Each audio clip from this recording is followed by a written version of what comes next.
Halo selamat malam saudara, kembali lagi bertemu dengan saya masih serta Rigan di Business Talk. Sikap kelompok buruh dengan pengusaha sering kontra menanggapi besaran kenaikan upah. Seperti kenaikan UMP yang terjadi tahun ini, banyak penolakan di mana-mana. Lalu apakah capres-cawapres berikutnya mampu memberikan keputusan yang imbang antara kebutuhan buruh dan pengusaha? Mengingat visi misi mereka juga menyinggung kesejahteraan pekerja. Untuk membahasnya lebih lanjut telah bergabung bersama kami di studio. Saya akan menyapa Pak Darwoto, Wakil Ketua DPN Apindo. Selamat malam Pak. Selamat malam. Terima kasih telah bergabung di Business Talk. Dan di sebelah saya telah bergabung juga ada Ibu Mira Sumirat, Presiden Aspek. Selamat malam. Selamat malam Mbak, my sister. Semangat ya. Semangat dong. Semangat. Dan tentu saja saya akan menyapa narasumber yang bergabung dari Zoom. Ada Mas Bima Yudhistira Adinegara, Direktur Selyo. Selamat malam Mas Bima. Selamat malam. Oke, kita yang lagi ramai soal kenaikan upah kemarin memang sudah diputuskan, tetapi masih ada penolakan di mana-mana. Tapi begini, kalau kita lihat dari visi capres-cawapres, memang menaruh adalah tulisan upah, tetapi tidak begitu detail begitu. Bagaimana Bu Sumirah menanggapi ini, Bu Mira? Apakah Anda melihat bahwa capres-cawapres tidak memberikan concern yang besar terhadap kenaikan upah? Ya, dari 3 paslon yang saya lihat visi misinya terkait dengan kesejahteraan dalam upah pekerja buruh, saya lihat belum diturunkan secara ke program. Saya belum lihat. Jadi belum ada langsung membahas atau juga memiliki program yang jelas untuk upah atau kesejahteraan buruh ya. Baru menyatakan, saya ingat tuh salah satu capres itu, paslon itu menyatakan bahwa dia akan menghilangkan PP 78, ada salah satu tuh. Nah persoalannya PP 78 2015 itu sudah hilang dari kemarin-kemarin dengan adanya PP 36 atau Undang-Undang Omnibus Law Cipta Kerja. Seharusnya ngasih input yang bagus tuh tenaga-tenaga ahli atau tim kampanye kepada paslon tersebut. Itu menjadi catatan. Yang kedua, persoalan kesejahteraan itu kan ada 2, satu penciptaan lapangan pekerjaan dan juga kesejahteraan. Nah persoalannya lagi penciptaan lapangan pekerjaan kalau saya lihat dari visi dan misi para paslon nih ya, itu juga nggak jelas. Persoalannya ada peraturan ya, peraturan di negeri ini bahwa ketika ada tenaga kerja asing yang tidak lagi diwajibkan berbahasa Indonesia, itu harus dirubah dulu tuh. Baru kita bicara tentang penciptaan lapangan pekerjaan. Masalahnya kenyataannya hari ini banyak sekali tenaga kerja asing yang bekerja di Indonesia gitu. Dan dipermudah lagi peraturannya. Apakah nanti paslon seharusnya paslon itu akan merubah regulasi-regulasi putusan-putusan yang mempermudah tenaga kerja asing mencari pekerjaan.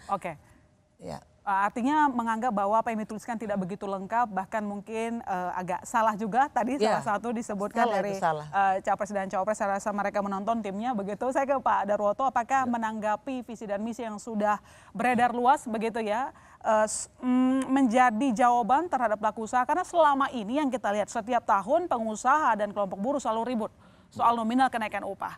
Jadi apakah Anda melihat sudah ada gambaran bahwa capres dan cawapres ini memberikan solusi terkait dengan besaran upah yang membuat nanti pengusaha dan juga kelompok buruh tidak akan ribut? Ya, terima kasih.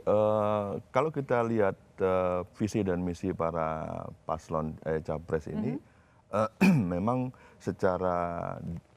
masih secara detail ya, masih secara umum, kayak menciptakan lapangan pekerjaan, meningkatkan kesejahteraan. Nah, kalau dari kacamata pengusaha, kita melihat bahwa satu siklus kepemimpinan setiap 5 tahun itu adalah satu opportunity. Jadi satu harapan, sehingga saatnya bagaimana kita di dalam melakukan bisnis ini, supaya bisnis itu betul-betul sustain. Karena bisnis dan politik ini harusnya bisa berjalan masing-masing ya. Bisnis sustain, siklus kepemimpinan Pastian juga berusaha ya. Karena kalau kita bicara mengenai upah tadi ya, Mira juga udah menyampaikan bahwa upah ini ya, bagaimana upah yang dijanjikan lah. Kalau kita bicara mengenai upah itu ada 2. Satu upah pada umumnya dan satu upah minimum. Yang sekarang diributkan itu upah minimum yang notabene hanya untuk karyawan masa kerja kurang dari 1 tahun. Nah di atas 1 tahun itu ada di masing-masing perusahaan mempunyai kebijakan, kemudian juga dari pemerintah juga sudah menetapkan adanya satu struktur skala upah. Jadi ini yang harus betul-betul disosialisasikan dengan baik.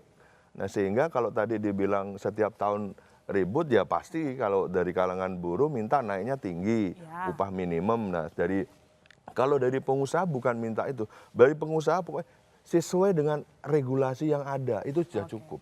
Untuk diikutin, nggak berubah-ubah, nggak berbeda-beda. Mas Bima, saya tanggapi dulu. Oh boleh. Sebelum jadi gini, saya menanggapi Pak Darwoto dulu. Yang pertama, bahwa kami dari pekerja buruh tuh bukan meminta kenaikan upah yang tinggi. Ini kan disesuaikan memang karena kebutuhan hidupnya memang luar biasa tinggi. Dari sisi harga pangan aja tinggi dan cenderung tidak terkendali nih. Yang kedua, dalam hal penetapan PP 51 tahun 2023 di situ juga nggak ada yang nggak fair.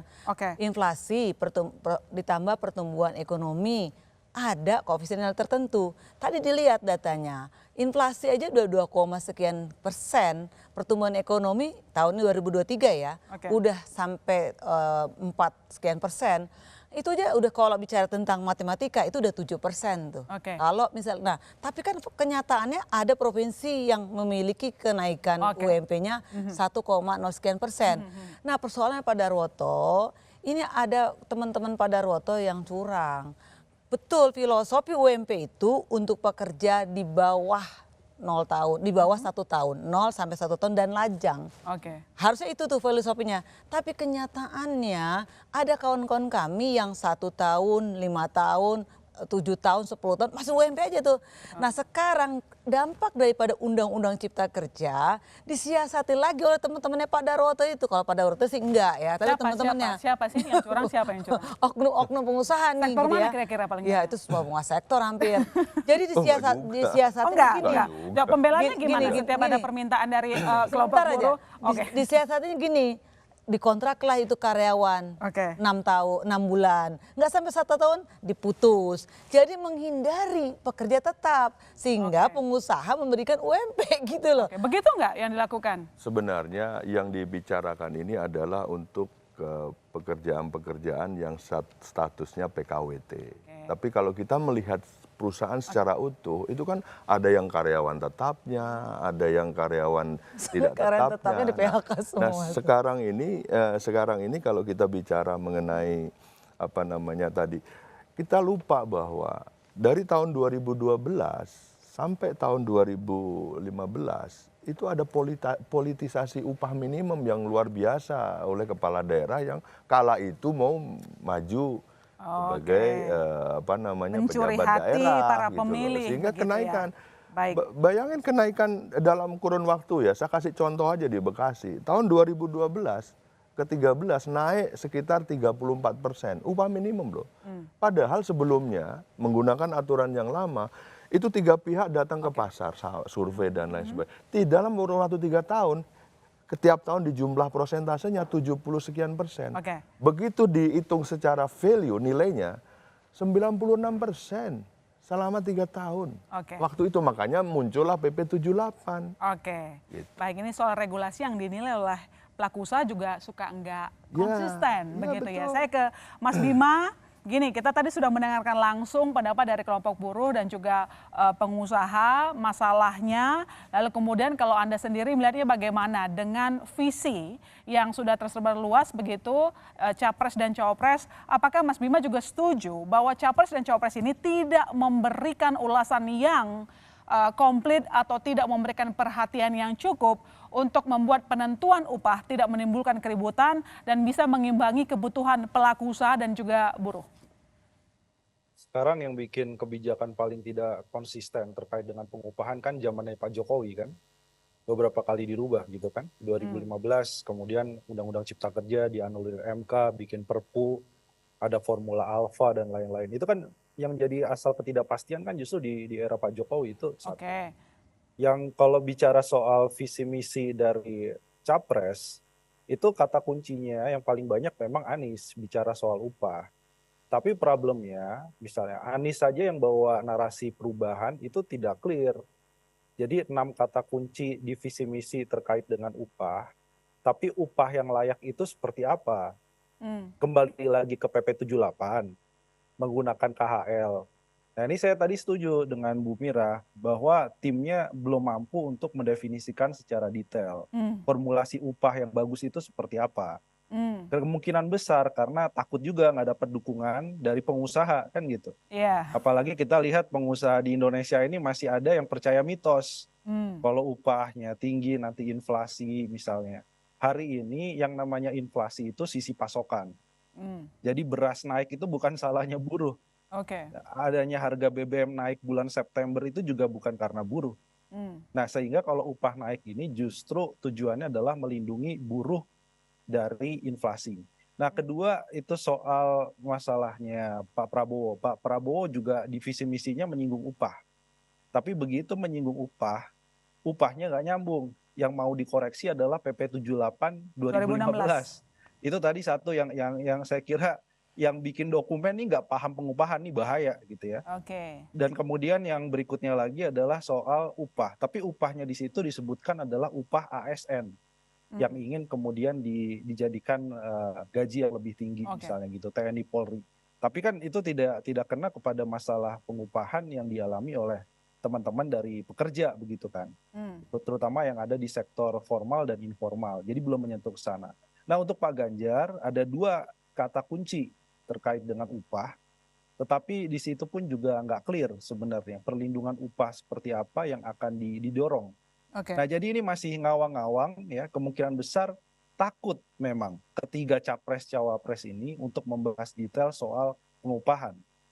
Jadi ada ketakutan, di satu sisi butuh suara dari buruh, butuh suara dari teman-temannya Bu Mirah ini, tapi di sisi yang lain khawatir pengusaha takut melakukan pendanaan terhadap 3 pasangan, ya masing-masing pasangan. Nah, ini dilematis nih. Akhirnya apa? Kita nggak akan melihat tuh yang namanya perubahan signifikan pengupahan siapapun yang akan jadi presiden ke depannya. Saya melihatnya gitu ya. Karena masih banyak juga yang percaya terhadap mitos-mitos tadi. Inflasi disebabkan oleh upah, kemudian ada lagi kalau upahnya naik nanti akan terjadi PHK massal misalnya. Itu mitos itu. Ya, dalam berbagai studi itu sudah dibantah. Baik. Ya, justru kalau upahnya naik lebih tinggi akan menciptakan lapangan kerja. Uangnya masuk lagi dari omset, masuk lagi ke pengusaha kan, karena permintaannya meningkat.